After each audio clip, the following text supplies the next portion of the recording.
My name is Josh, and welcome to Hide and Seek Archives, a podcast where we talk about things supernatural, cryptid, or unexplained.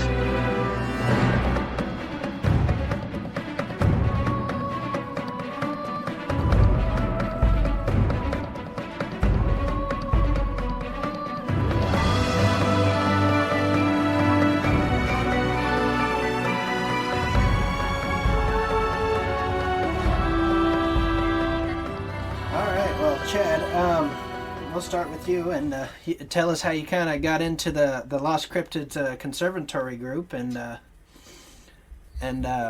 what brought you into it. Well, I had an experience a long time ago that I guess could never answer, but it stuck with me for a long time. And this is back in my early 20s, on the Upper Peninsula out hunting. And it was just noises, they were clickings they were making back and forth, feet I was hearing walking, and I'm alone with a gun. And then the overwhelming feeling that overcame me that it wasn't natural. And I got out of there. Well, that stayed with me for my whole life. But I got older. I'm in my early 20s, and I think nothing of Bigfoot. Big, but this is still in my mind. This is still in my mind of what happened. I'm still looking for answers. And Bigfoot started becoming totally available on the internet. Shows started coming out. I started listening to people's reports and their encounters, and I was hearing basically reports that were similar to mine. Mm-hmm. And so I attributed that to Bigfoot. Now, could I say it was? No, I didn't see anything, but I attributed it to it. So then I started really jumping down the rabbit hole into the internet and meeting people and listening to everything everybody had to say and all their theories. And I met a person named Mark Zasky. I mean, I've said this over and over, but in other interviews, sorry. But he's the one that sold me. I took his classes. I studied him for, at least a year. And he convinced me to get in the field. And what I had learned from other people and what they were saying and what I had learned from him, I put all that together and I went out on my own to try to find them. Because Mark convinced me. Mark told me to get in the field because I was just studying online. And I get out in the field and it's like instantaneous. I'm finding signs of them. I'm finding these structures that people are talking about that as a lifelong hunter, I never paid attention to. I never looked for. I didn't know to back when I was younger. And then I had encounters, both all classes, A through C. But really, when I had my 2 Class A encounters, and I had them within a month and a half in the same area, that just sold me. I knew this was real. I knew I wasn't imagining it. And ever since, I've been hooked. I've been all over. I mean, I haven't been every state, but I've researched Ohio, West Virginia, Florida, Michigan, and all of Michigan. So I've been in multiple places and having either encounters or experiences everywhere. Not necessarily Class A, but things that make you go home, basically. Uh-huh. And I was in Florida for 2 years. Recently, I got back here in 2018, back to Michigan, my home state. And I ran into Blake, who I'd been friends with for a very, very long time online, but never knew him personally. And Blake and I went out, and him and I clicked, and we continued to go out and communicate and do stuff together. And I was like, I'm with you, Blake. I'm a Lost Cryptid, and along with that, we've met other people, other Michigan researchers, and because they've all climbed aboard because of the way that we're going about doing what we do, and the way we take our research serious. Now, it's not, we have fun too. Okay, don't get me wrong. When we go out for weekends, yes, we have our party too. But we take it seriously, and we're out in the woods. We look at everything. It's not a joke. When we're out there researching, it's not a joke. When we're sitting around a campfire, we joke. We have fun. And people see this, and I think that's why we've grown. I think we have like 20 research members now. I'm going to pass this to Dave. Dave. Yeah, I'm here. Okay. I think probably I'll start by explaining who I am and how I got into this group, the Lost Cryptids Conservatory. First of all, I was a skeptic. I spent my entire life in law enforcement. I was a street cop, and then I became a federal agent, a special agent for the U.S. government with a 3-letter agency. And basically, I had taught at 2 universities, 2 colleges with the federal government. I'm a computer forensics expert in federal district court and in state court, and an expert in digital image analysis, among other things. I have major investigative experience, but more importantly, I retired. When I retired, I started hiking around Michigan, everywhere around Michigan, up north Michigan, down south Michigan, just everywhere. And I had a couple of encounters. My first encounter was in 2017. It was at Akiak Falls in Michigan, which is upper part of Michigan, which is the largest falls in lower Michigan. And they had a state campground across the way from this primitive campground. No lights, no electricity, very, very dark at night, and all you have is your light to keep you, your fire to keep you lit up.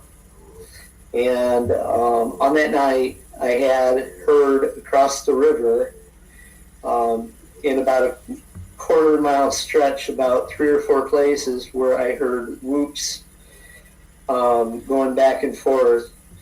I tried to record them with my iPhone, but the iPhone did not get them sufficiently. It did not do a good job of recording them.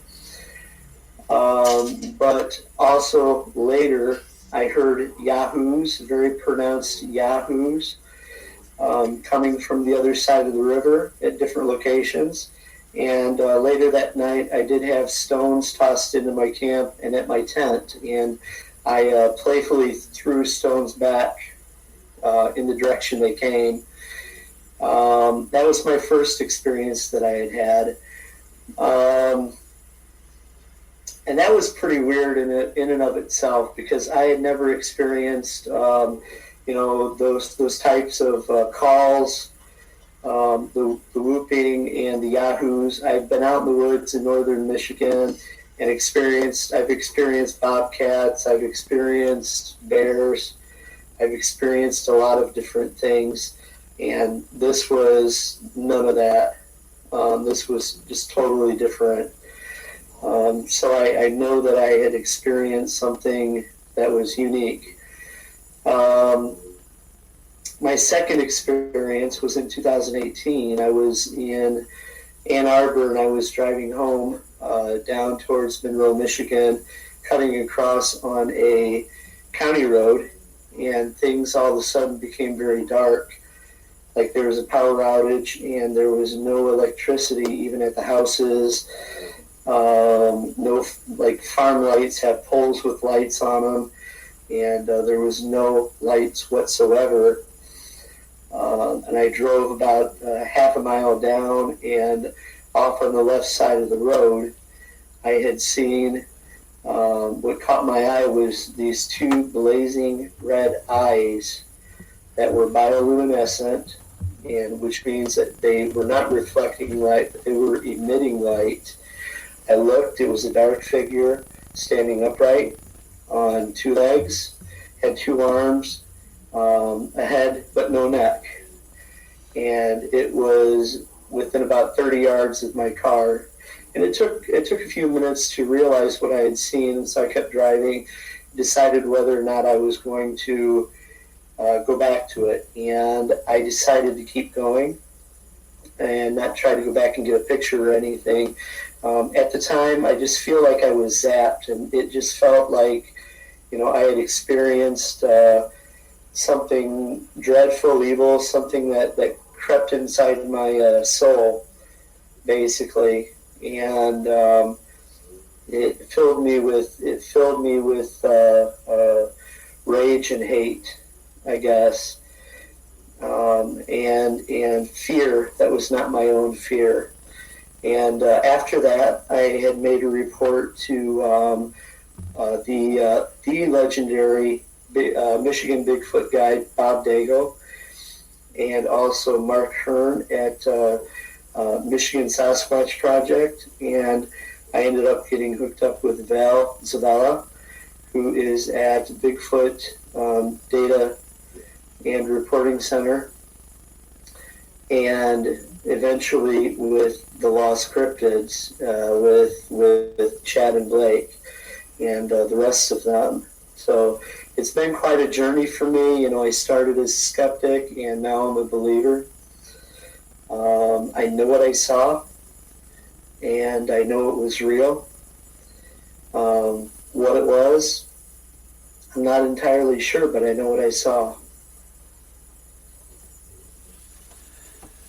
Okay. So what do you both what is your goal with the group? What is the end goal? The end goal is validation, recognition of the species. That's the end goal. Go ahead, Dave.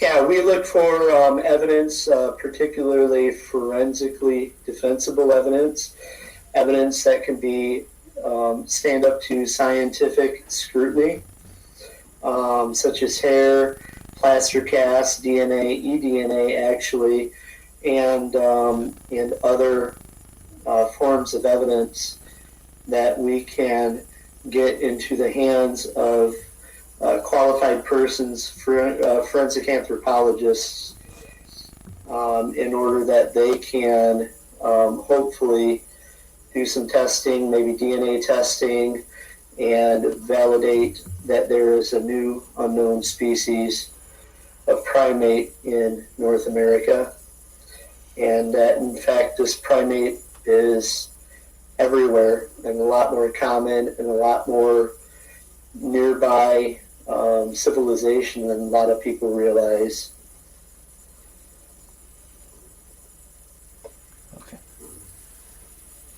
Okay. I've got a very good question.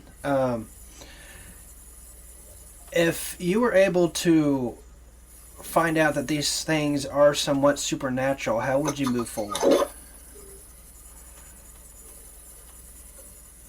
They have abilities. They have abilities, Josh. We have to validate the species before we can go into how supernatural it is. Mm-hmm. But I know the species exists, and I know it has abilities, and they're natural abilities that we once had thousands of years ago. They have more psychic abilities.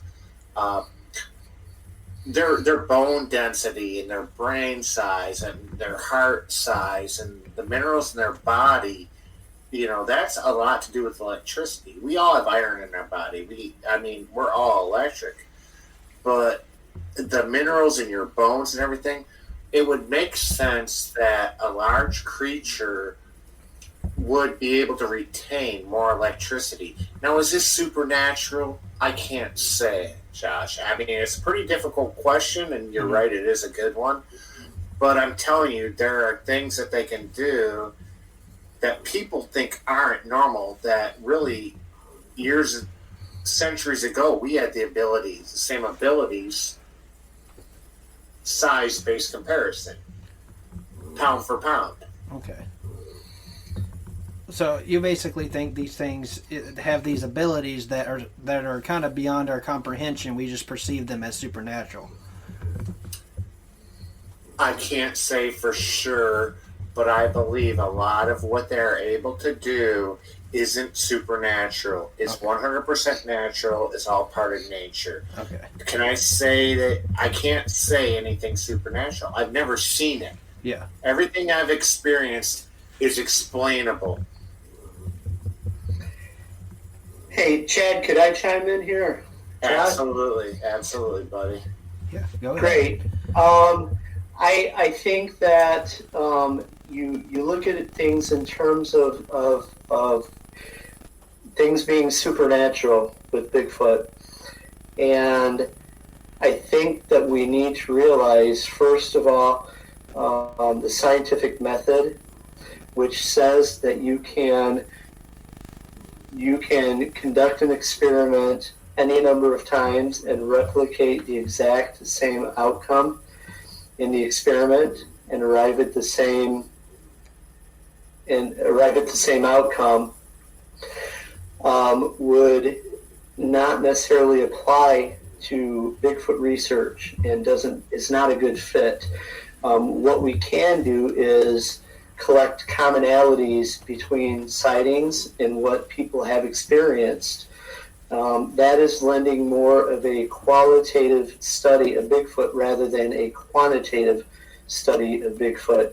Now, having said that, I believe that like science 500 years ago had a hard time explaining the atom, or explaining germs to them.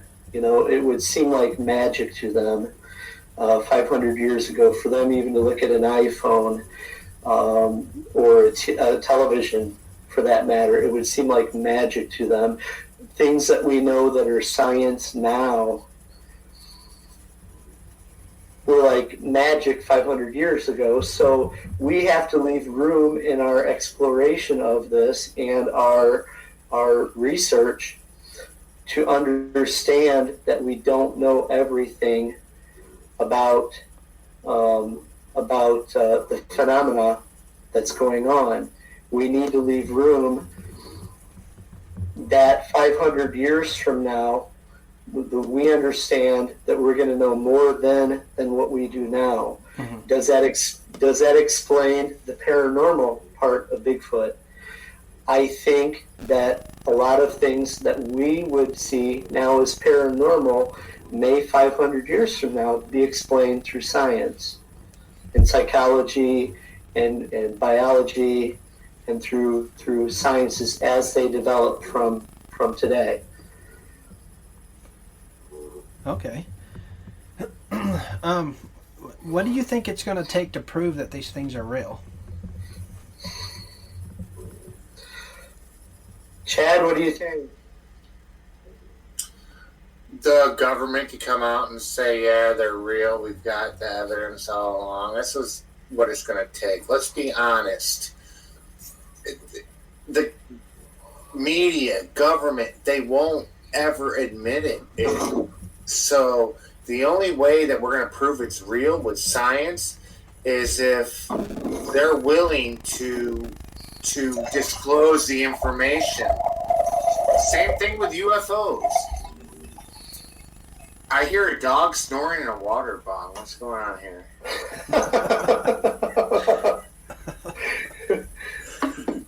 I mean, come on. Josh, think about it. What is it? What do you think it would prove? And I know you're the host, but I'm asking you. I gave you my answer. What do you think it's going to prove? Do you think it's going to take a body to prove? Get the body. Guess what's going to happen to the body? Guess what's happened to everybody that's ever been gotten? Wow, that was a tongue twister. It's disappeared. No, it's taken. Yeah, well. You get a nice little check, and you're told to STUFU. That's what they'll tell you. And, well, and if you're smart, if it gets to that point and they came to you like that, your best interest is to listen and not say a word. And this happens. Mm-hmm. Man, this happens. People go on their deathbed and talk about this happening. Yeah, I've definitely heard stories, and I hear also a lot of people believe it's going to take a body, and you hear stories where people will actually shoot these things and kill them, and when they actually get up to the body, it's already gone. So, it makes no sense to kill one because you're never going to get it to where it needs to be, Josh. Yeah. Otherwise, it would be proven. We'd have the evidence. This has happened before. Ranchers have killed them. People have hit them with cars. These things have been found. Okay? Sorry to interrupt. Oh, no, you're fine. Hey, Josh? Yeah. Yeah, I think that with regards to the question and what's it going to take, I think that ultimately it's going to take the government saying that they do exist and providing the proof to the public. And the problem is, I can tell you from my employment that only about 10% of what happens out there the public finds out about. The other 90% of things that happen are never known about, Bigfoot included. I think it's covered up. I think that they don't want the public to know because, quite frankly, it would scare the public. It would frighten the public, and you would not have people going to national parks. You would have land that would be designated as protected areas that would destroy, like, for instance, the logging industry and the tourist industry to the national parks, and cost just billions and billions of dollars in order to protect them. Now, in terms of other evidence, such as footage of Bigfoot sightings and stuff, I know from a forensic standpoint that with current technology and CGI animation, Photoshop, and other programs as such, that you can fairly easily fake a Sasquatch film, picture, clip, or whatever. And I don't think that any kind of film or clip, I mean, you see like the skunk ape clips from Florida, it's where you see it clearly walking across the swamp. Anything is going to not be accepted just because of the fact that we have CGI out there, we have animation out there, we have Photoshop out there, and so many other hoaxes that any film evidence is not going to be accepted. Yeah. Ultimately, it's going to take the government to come forward. It's going to take putting DNA into the hands of scientists that can verify that this is an unknown species in North America. That's been done, though, Dave. It's been done. I mean, I know.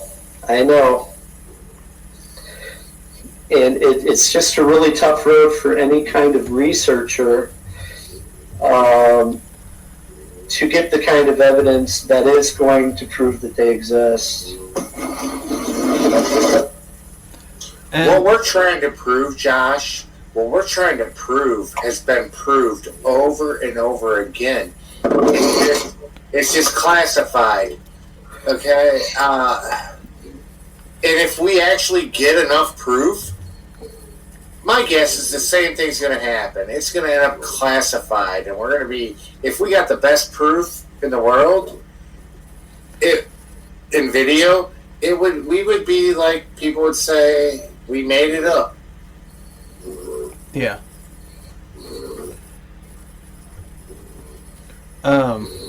And even if they did come out, there would probably be a lot of people that still have a hard time accepting it. Exactly.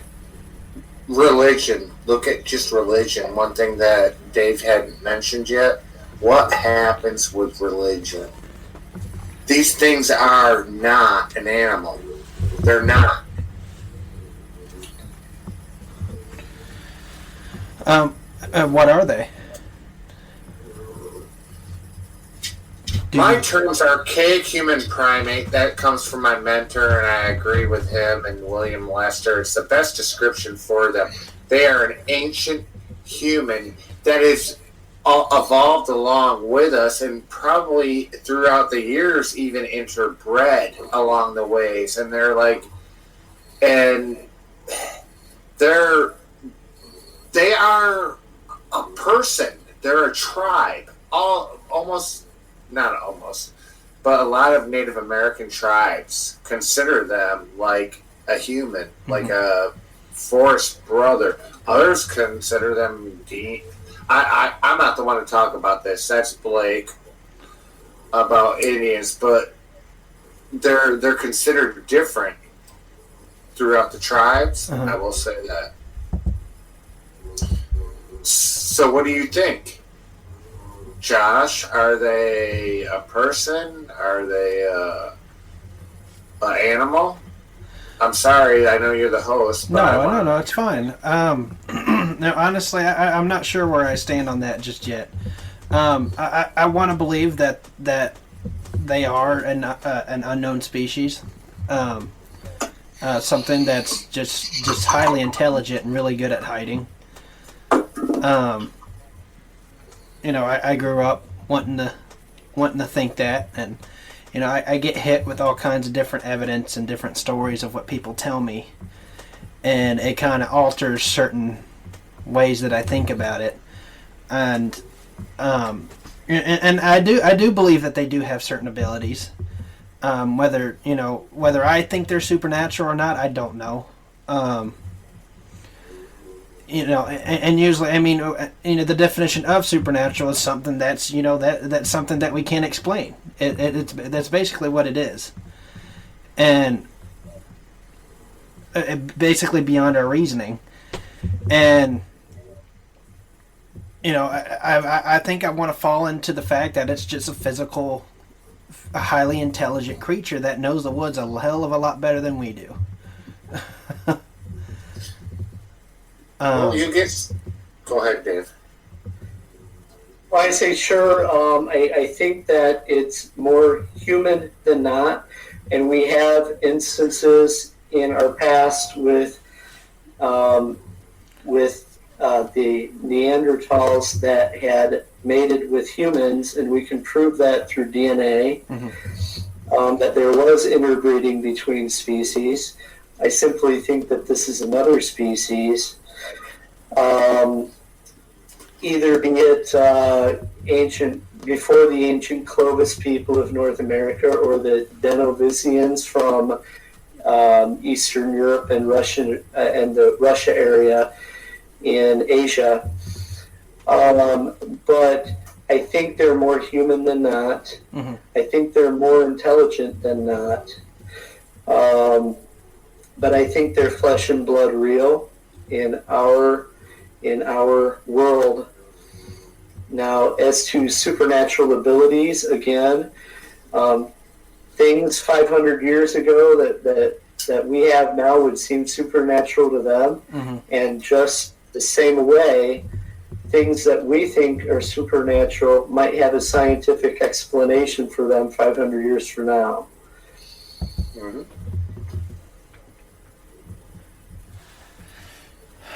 Okay. I had a question. I lost it. I started listening. You want me to tell you my very first daylight sighting? I have 3 daylight up close sightings. There's not enough time to tell you all, but I can tell you about my first one. Yeah, absolutely. I had already been researching and stuff, and I had found them in Nuevo, and winter came. It was really cold, and I live here near a city. Okay, I'm in a city area, and there was one day, like it was like February or something, and it was like there was still snow on the ground, but it was like 65 degrees out that day, and I'm like, man, I just got to get out. I've been itching. It's been cold, weather's been bad. And I just go to this little metro park. And I just jump in off this trail. And it's the thickest. I mean, the woods is really thick, okay? It's not the thickest, but it's really thick. It's terrible. And I go in there and I start finding structures because, I've been looking for structures. And I find this, like, beautiful area, okay?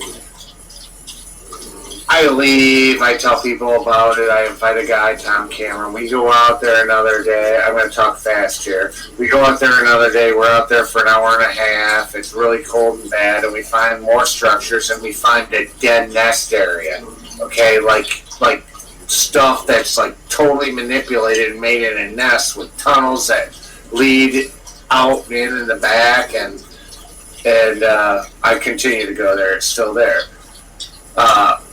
So after that, a few days go by, I go back out there, by myself, this area. This is my 3rd time out there in about, like, less than a week, maybe a week. And I go up by this, like, big, huge den of all these vines that are all hung over this old apple tree. It's pretty incredible. I go push through all the thick stuff behind it. And as I'm pushing through it, all of a sudden I start hearing something moving in front of me. And it doesn't sound like a rabbit. It's definitely not a deer. It's not a coyote or nothing. It's moving, like, methodically with me. When I stop, it stops. Then when I start moving, it starts moving. And I'm going through this thick stuff. It's about, I don't know, maybe 60, 70 yards that I got to get through, and I'm fight through. And now, then all of a sudden I start hearing something behind me. Something's following me, and it's making more noise. And now it's making me nervous because I I've already kind of figured there's Bigfoot there. So I keep pushing forward as I am. This thing keeps moving forward, whatever's in front of me. And whatever's behind me keeps following me now. And I get out to this little trail, and I just, like, I figure whatever was in front of me went straight across the trail into the thicket because it's really thick across the again. So I go walk around this, like, corner. I make a left. I walk around this corner, and I get up a ways, and I'm feeling comfortable. I was feeling nervous then, but now I'm not feeling nervous, and I'm a ways away from it. And I, like, see this structure thing, and I go walking in. I'm looking at it, and all of a sudden I hear this, like, I don't know what it was, man. It was a high pitch, like, whoo! Whether it was a whistle, I don't know. I hear that, and it's like towards the way I walked from. Mm-hmm. And I turn and look that way, and I'm not seeing nothing, but the minute I turn and look that way, I hear some scurrying in front of me, and I turn and look back to where I was just looking at the structure. And it's like, it didn't look like a chimp, dude, okay? It did. It's the closest thing, it's the closest thing I compare it to, but it looked nothing like a chimp. And it was like maybe, dude, if it stood up, I don't know if it was 3.5 foot tall. That was on all fours, ran right in front of me, back towards what that noise was. Okay? Mm-hmm. I've had multiple encounters out there. There's other people that are out there that'll tell you things have happened. I had a bench built for me out there in this area. That's my first sighting. I'll save my other 2 daylights for another show. So let's get back to my good buddy Dave, if you don't mind. Yeah, absolutely. Yeah, well, what would you like to know? Yeah, but let me know about one of your encounters. Have you had any daylight or Class A encounters? Well, the encounter that I had when I was driving alongside the road, Mm-hmm. and I believe I got zapped by whatever it was, and it placed fear into me that was not my own fear. Uh-huh. So I do think they have the ability, maybe electrically, maybe ultrasound, or infrasound, in order to create fear in you that's not yours. Uh-huh. And I actually had suffered physiological effects from it. I ended up having a cardiac event where my heart went into AFib and started beating irregularly. And I was lucky to get to the hospital in time, actually, but it was connected with the sighting. And it is the fear that they project is, in fact, real. Now, go ahead. What do you think, Dave? I mean, this year in Waterloo, I want your opinion on what happened with us. You and I on that freezing night hike out there, and really. Yeah, we were out at a undisclosed spot that Chad has been habituating. No, not that. When we were in Waterloo. Oh, yes. Save my special spot for another show, please. All right, we will do so. Thank you. Okay. That, we were that, in is, Waterloo. that in itself is a great story, and it's going to be a great story for another show. But we're at Waterloo together, and we're out, and we're on the edge of the woods and everything, and we're actually live. And I was recording. I was behind Chad and recording and broadcasting live onto Facebook. An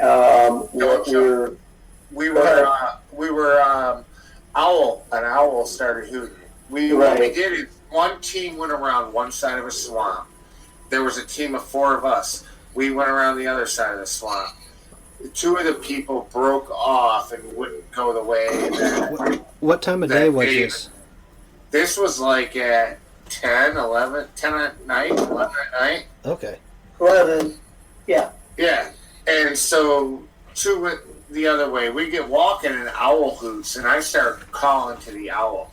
Then I get other owls hooting, and I'm hooting back and forth with owls. Then some coyotes start going nuts, and we do a couple like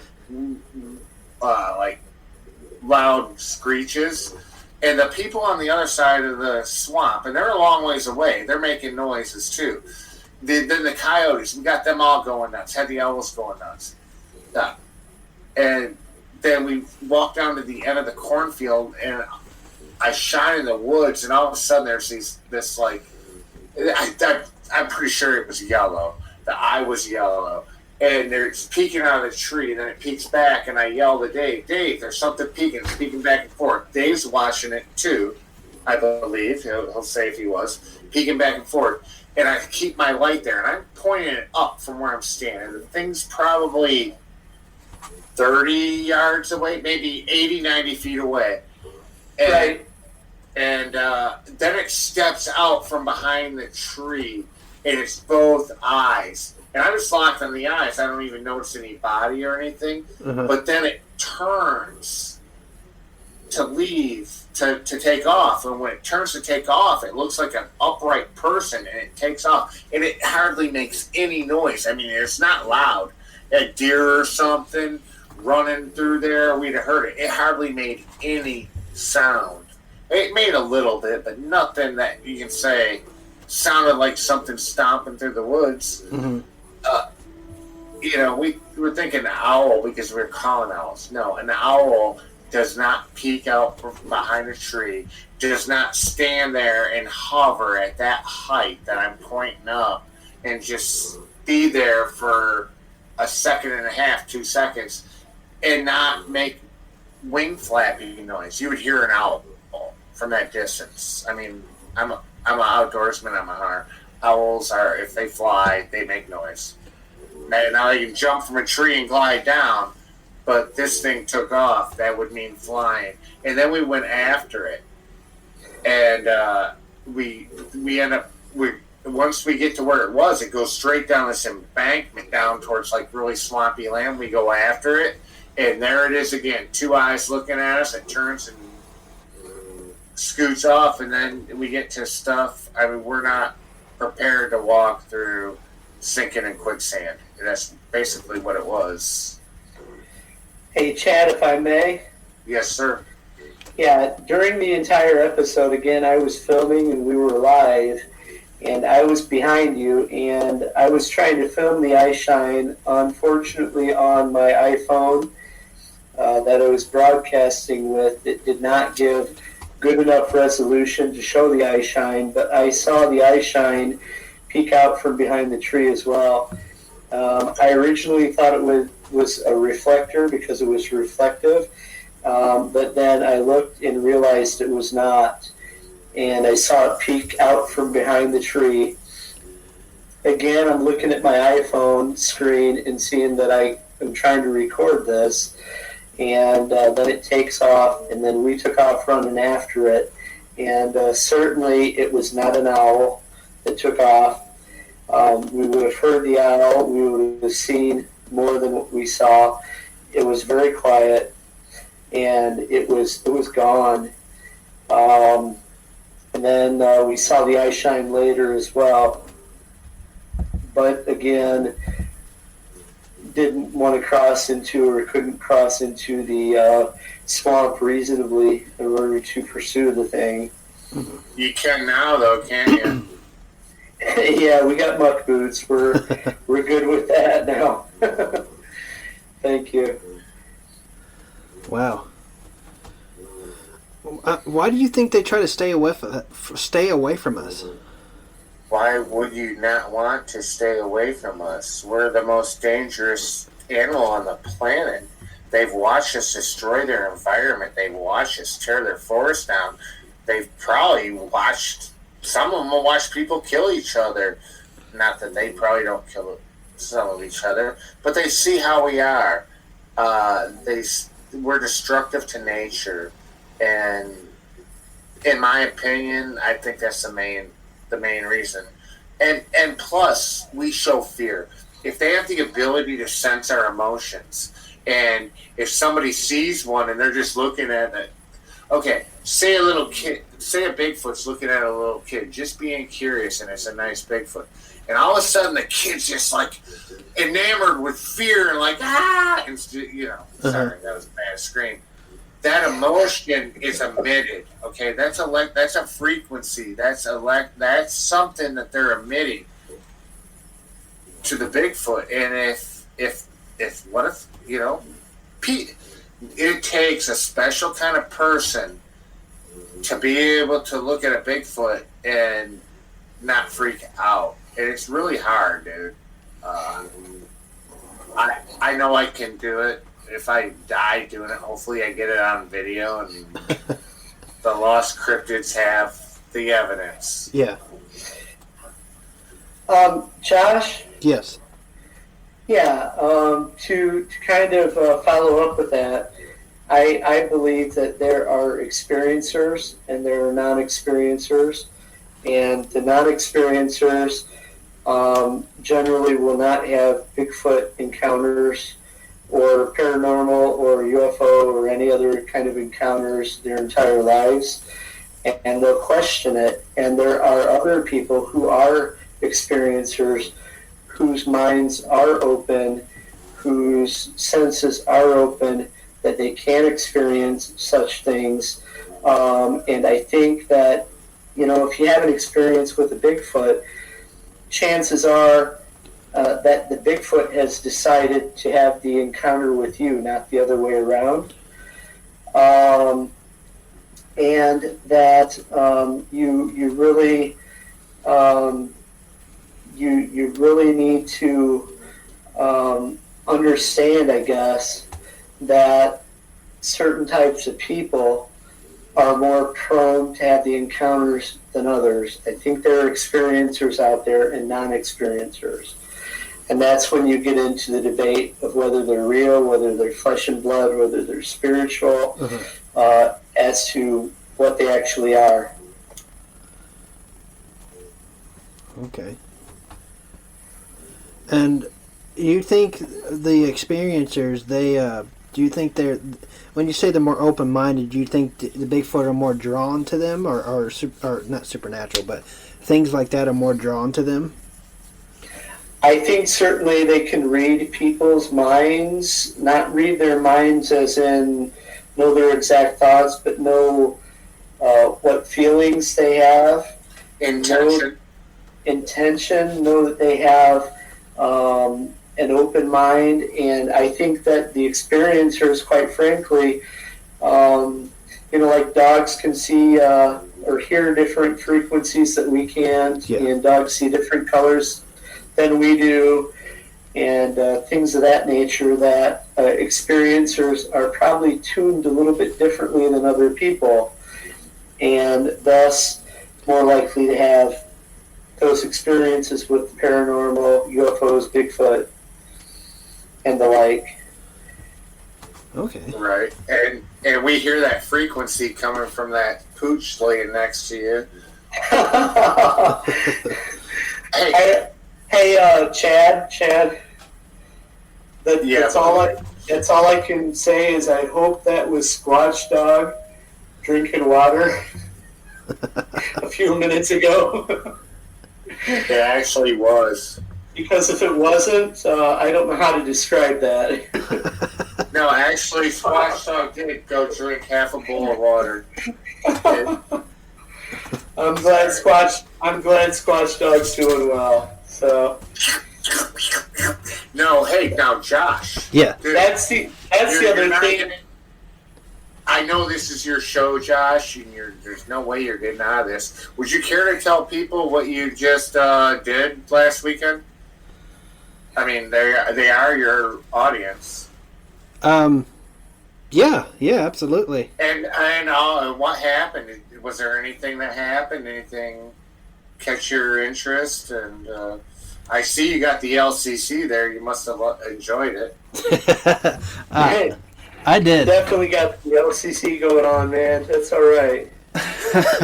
Yeah, that actually means a lot to me. I guess more than y'all can realize. I guess I've wanted to be a part of a research group for a long time. It's always been me and my father, and I know he's been searching too, but he's in Texas. But yeah, the weekend I came out and met you guys for the first time. It was really great. I was honestly I was kind of quiet because I didn't really know y'all, of course. Anyways, we ended up going out. What were those? What were those two roads, Chad? We're not giving that away. Oh, okay. We was in Waterloo. We were in Waterloo. And we went out on a swamp peninsula. Tell the whole story. Come on, Josh. It's a really good story from beginning to end. Remember how we had the person help us, right? Yeah. It was Kevin, right? Yeah. Yeah.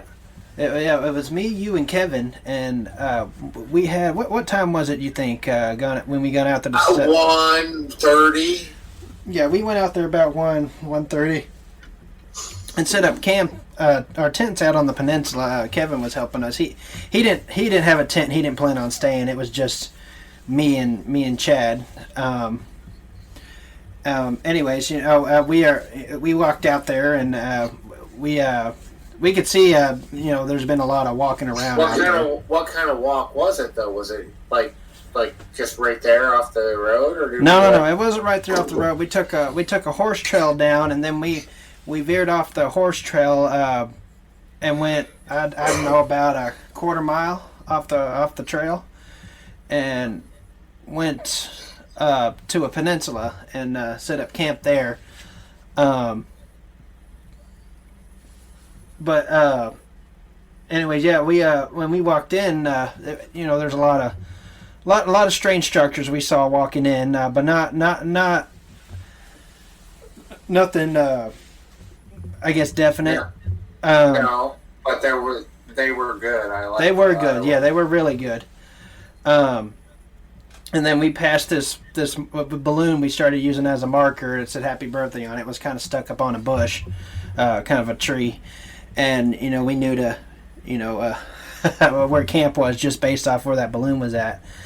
But yeah, we went out there and we set up camp and we checked the area out and saw that there was a tree, a deer stand above us or kind of out away above us towards the swamp. But we were basically surrounded by swamp. And then we set up tents and headed back out. And I went back to the cabin with everybody else. And, I believe we had some chili, some of Dave's awesome chili. No, Dave didn't bring no chili. Which was really good, by the way. Anyways, then I went out with Dave and a few of the others, Tyler, Linda, Gabe, Brian, and we went out on one of the trails that went around one of the lakes out in Waterloo, and we didn't see a lot. No, we thought we heard some things, and I did catch some eye shine up in a tree that was looking at us. Couldn't really tell what it was, but I believe it was an owl. And then I know Tyler said he saw some it's kind of red eyes or red light coming from behind the owl. Couldn't really get a bead on it, but that was very interesting. We did some calls out there. Didn't really get any responses, but it was fun altogether. And then I'd say we walked at least three miles in and 3 miles out, at least. Josh, that seems about right. Was that the funnest part of your night? That 3 mile walk? No, that was just the start. That was the funnest part, though, wasn't it? Yeah, I enjoyed the walk. I'm a big backpacker. I love walking in the woods. I love hiking and just setting up camp out in the middle of nowhere. I did it. I've always done it growing up, and it's something I really enjoy doing. Just the walking part is a lot of fun, and then getting a chance to talk with everybody and getting to know them a lot better. That was also enjoyable to me too. But yeah. Then you got back, Josh, and after you got back, we had to get to our camp, didn't we? Yeah, we definitely did. It was about 10:30. What happened on the way back to our camp, Josh? Before we even got there, it started raining. It started raining pretty good. We ended up having to put on some rain gear to keep ourselves dry. And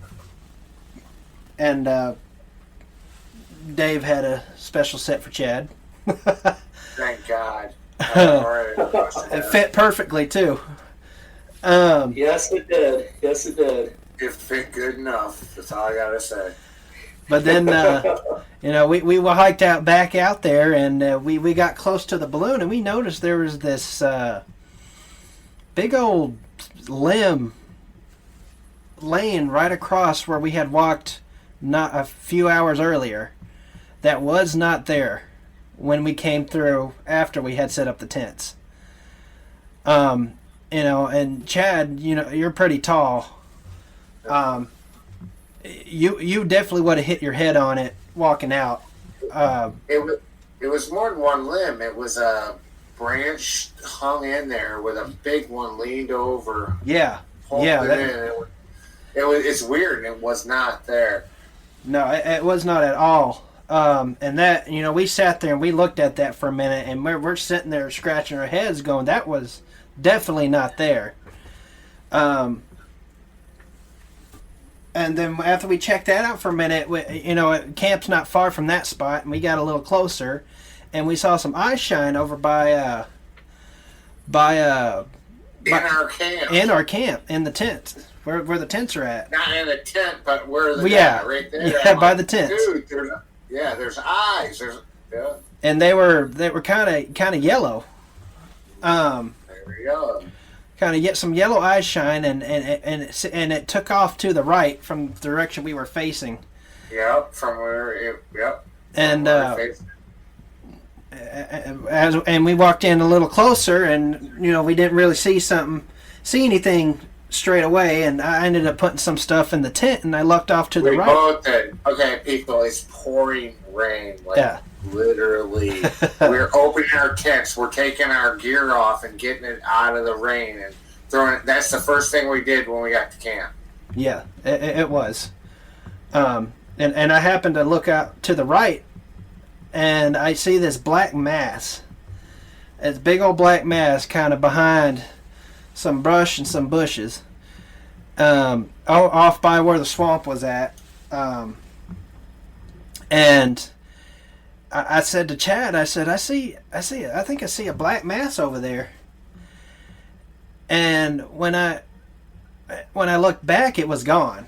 And I didn't hear nothing. I didn't hear nothing walking away or anything like that. But it was whatever that was. It was black. It was blacker than everything else out there, and it was pretty dark out there. And if they don't tell you how black that was, then I don't know what does. But anyways, we got into the tent, and we got into the tents, and we were making sure we could hear each other, and I think it was about 15-30 minutes.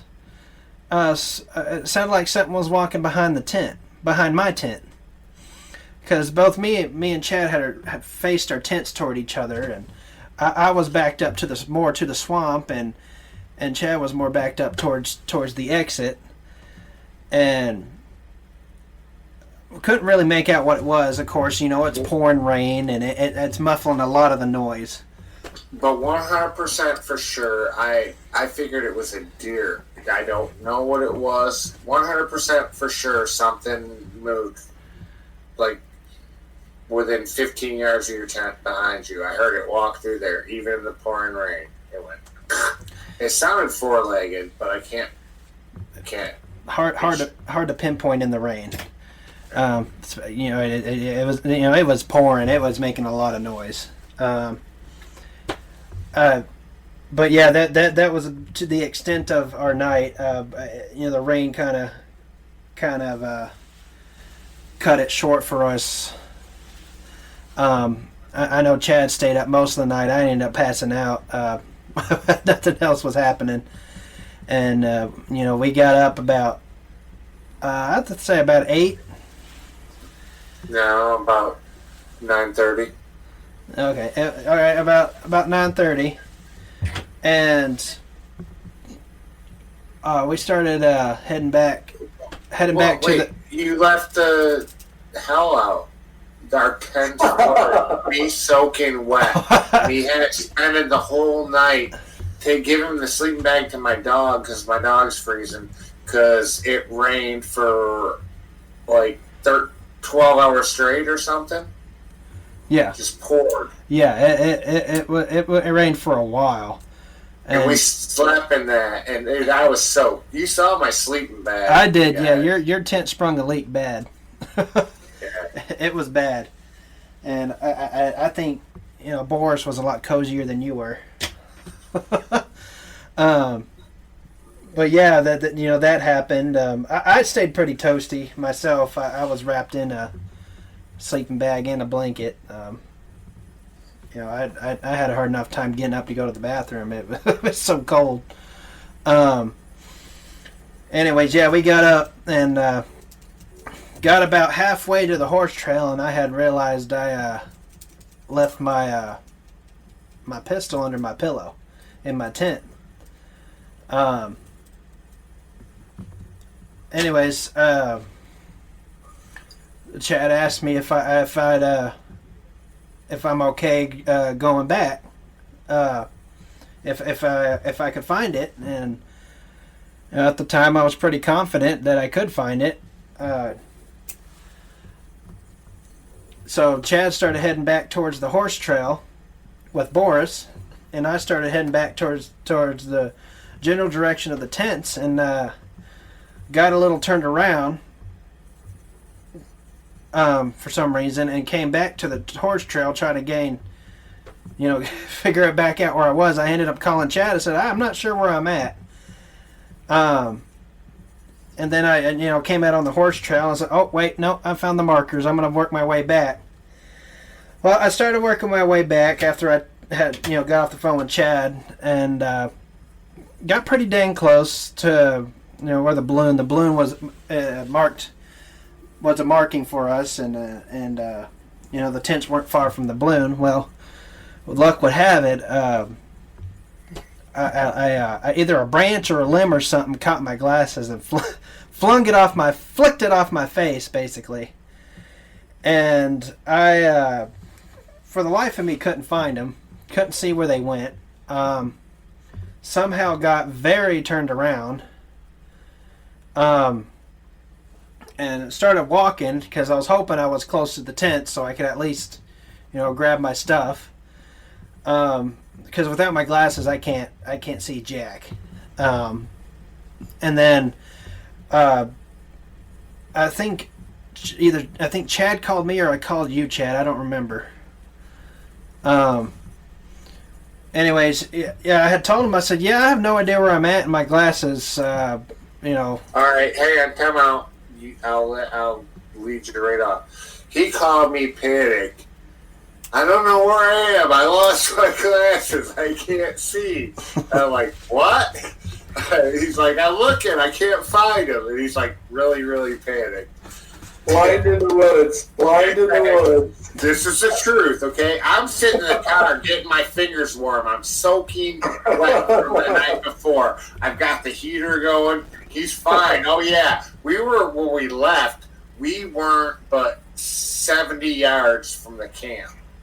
Yeah. Okay, when he had to turn around for his gun, maybe 100 yards, and yeah, okay, I'm gonna let you finish, Josh, but I just had to. Somehow I don't know how, but somehow I got turned around bad. Anyways, I walked for a good while. I know that. And then.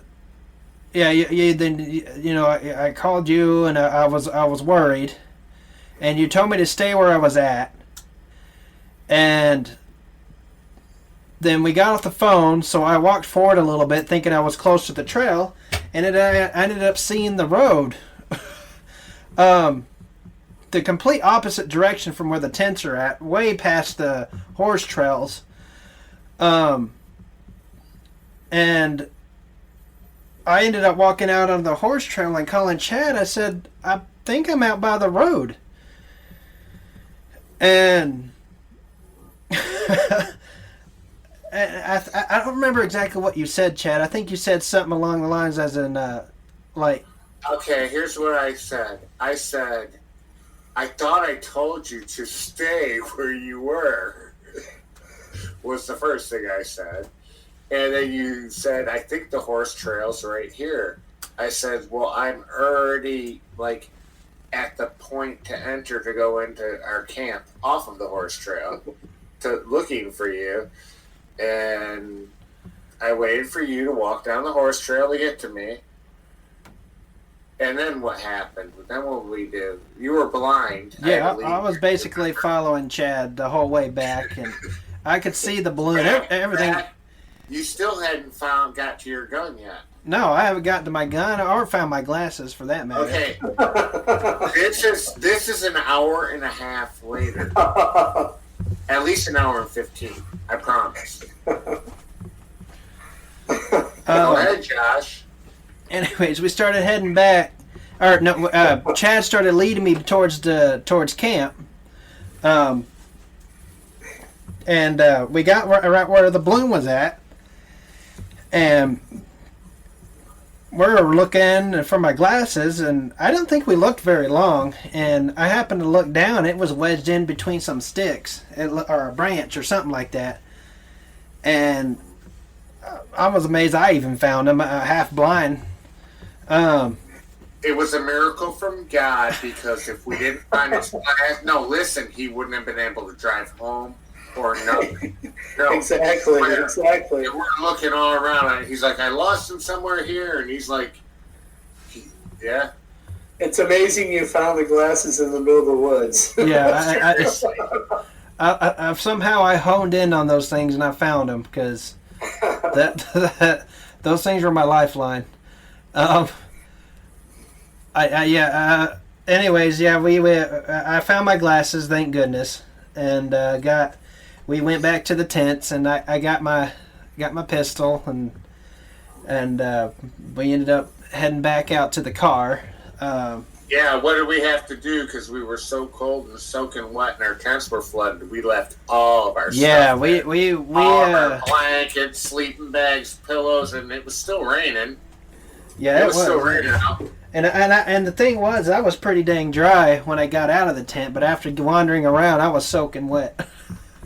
So you're saying you had to huddle together for warmth? No.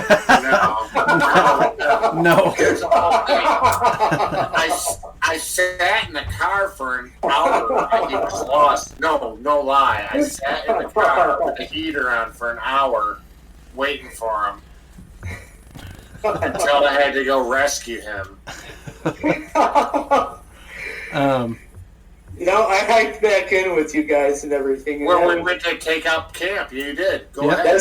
That's quite a hike. And I'll tell you what, we were at camp that night. And it was raining, cats and dogs all night, and we were betting whether you guys were going to show up, whether you guys were going to pack it in for the night, and whether you guys were going to come back to the cabin and get dry. And you guys never did.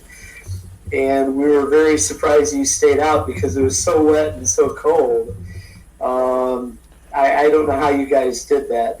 That's definitely hardcore. The other thing I can say is that when we hiked back in the next day to break down camp, that I did in fact film it, and you can see it on the Lost Cryptids Conservatory's Facebook page. Where I covered it live, us going back into the camp and tearing down the camp and getting out of there actually, and with the balloon, with the stick that was hanging down that would have hit Chad right in the head, had it been there the first time around. And it wasn't there. Right, absolutely. I kind of half expect it to be gone, and whenever we go back. I know. I'm interested to go back. That's where, when we go do our little special outing, no dates mentioned, but I'm going back there. Oh, definitely. I'm going with you. I would like to see if anything's changed. That's a very good spot back there and very squatchy. And, the fact that you overlook the swamp and you have a great field of vision back there is just terrific. It's a great spot. It definitely is, and when things warm up, I would definitely love to do that again when it's a little warmer. Not the middle of December. No. When it warms up a little bit, that'll be a perfect area.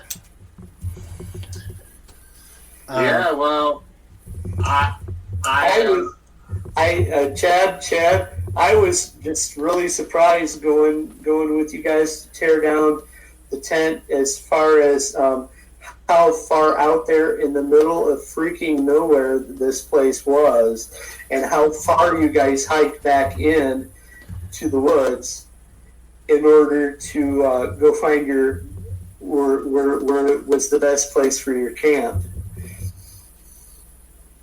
I mean, you guys were really out there. That far, but from the parking spot, it was a 25-minute hike.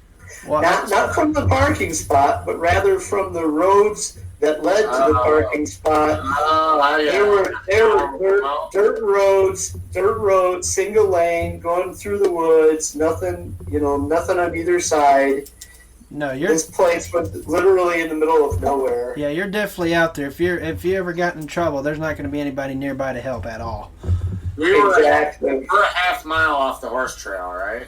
Yeah, at least. Half mile to to that peninsula Yeah. off the horse. And I mean, it's a gorgeous walk. I mean, there's I would love to see what it would look like with all the leaves on the trees. No. You would only see about 10 feet or 20 feet, dude. Yeah. With all the underbrush. Oh yeah, I believe it. I know, because that would be the time we'd go out there, though, wouldn't it? When everything's all green. We go all times. Yeah, that's what I'm looking forward to. There's a lot more places to hide, though. That's what sucks about it. Yep. But yeah, I'm definitely looking forward to going back. So you guys showed up back at the cabin soaking wet. Oh Basically brought their tent, sleeping bags in to the cabin, to the fire to get them dried out and everything, get themselves dried out. And I think you guys both slept by the fire that night, didn't you? Oh yeah, we I did. know I had. And totally got dried out. And it was, you guys were out. It's pretty clear you didn't sleep a whole lot the night before. The Yeah, cemetery trip was cool too. Yeah, that was fun. That was a lot of fun. It was fun. It was cold. Yeah, I know we weren't out there very long because it got cold fast.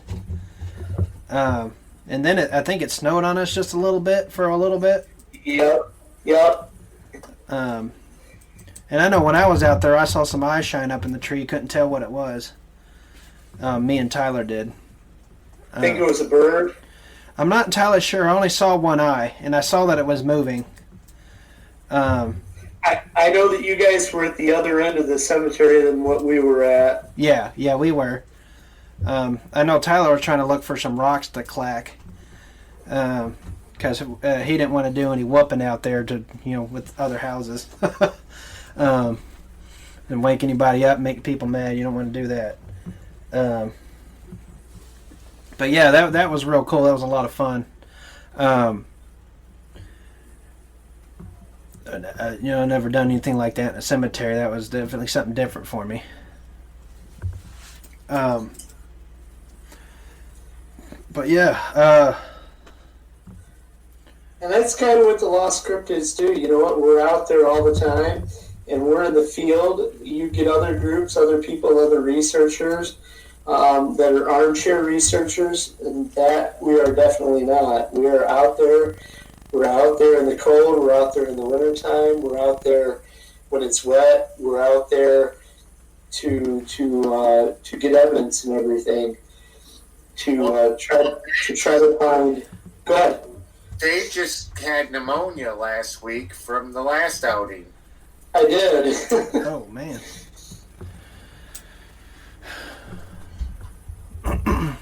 Well, We do it. yeah. And for those who don't know, I am officially voted in as a LCC researcher. Yeah. Absolutely.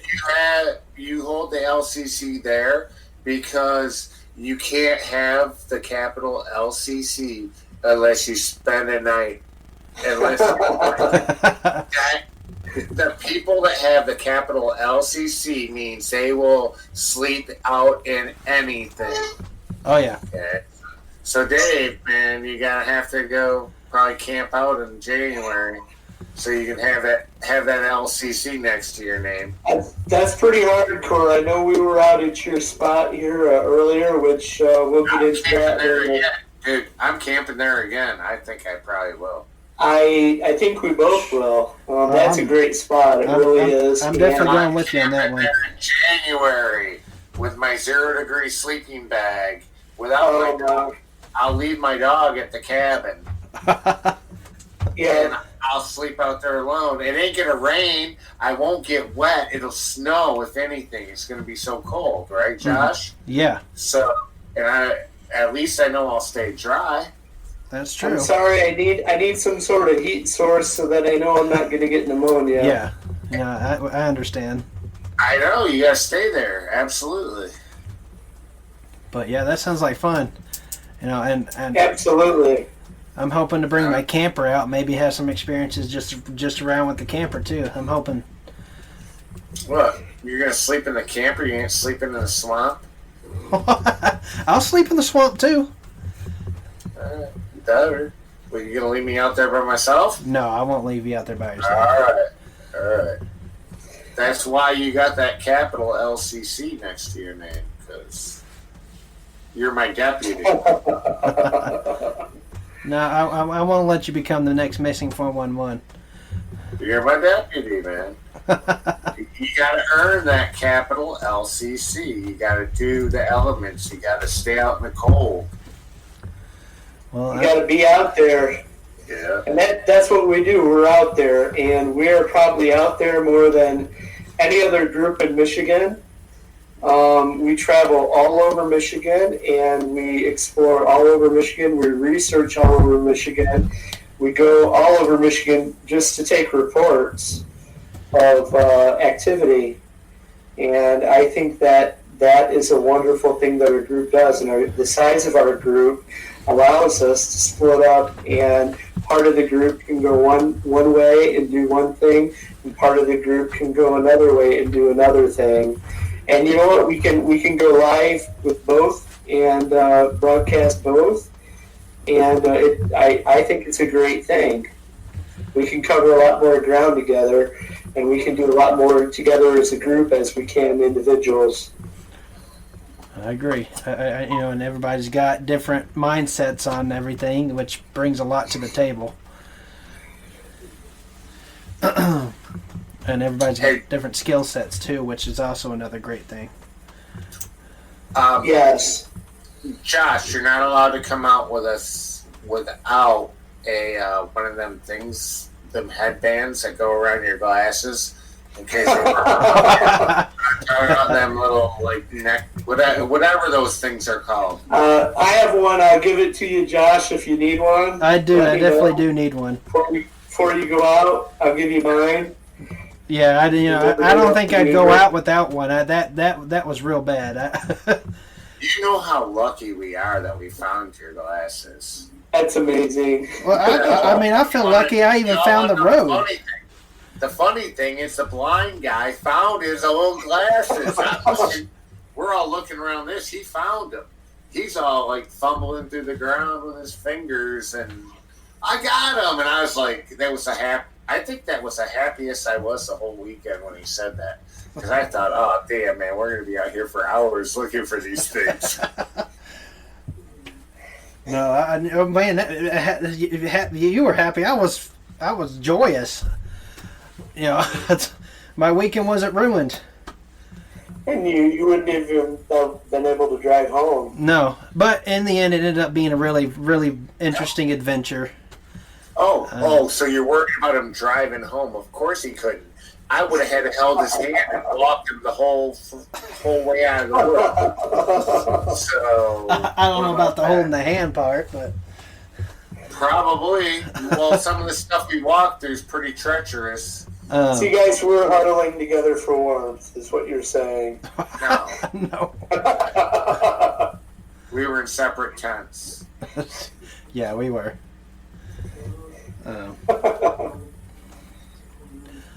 Do you guys ever do fires out there?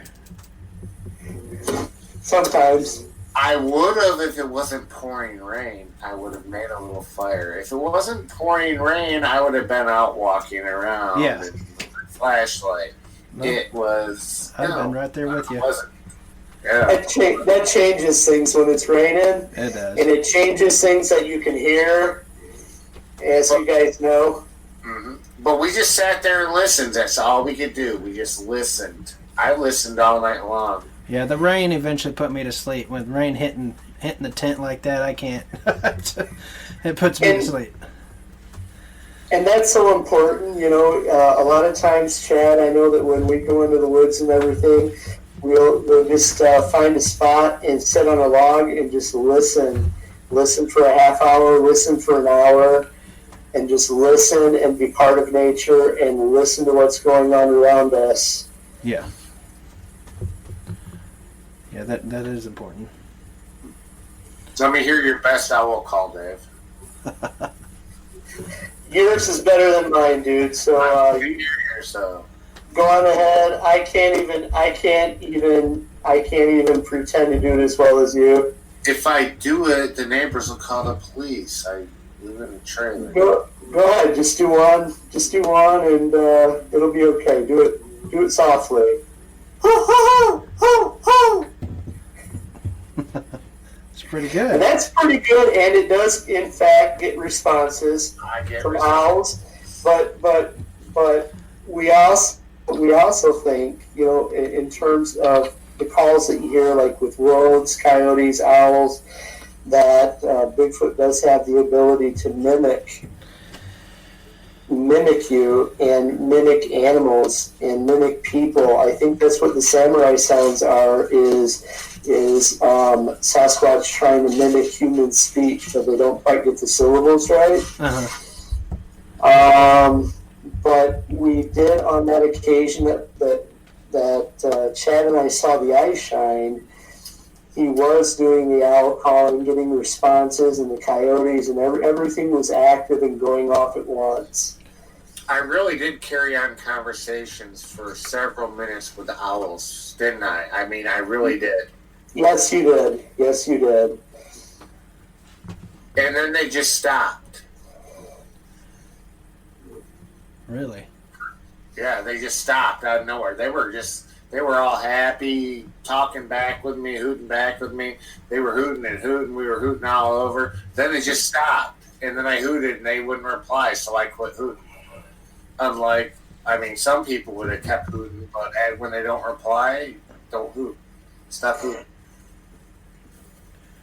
I think squatches definitely do mimic other animals in the woods. They have a lot of time to perfect, and they're expert woodsmen, and they have a lot of time to perfect, like calls from coyotes, wolves, owls, and other animals. And I think that they use that as a means of communication between themselves.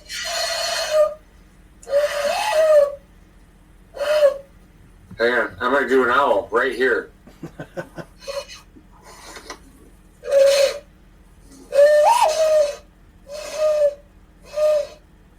I'll get better at it. I haven't done it in years, but I just use my hands to do that.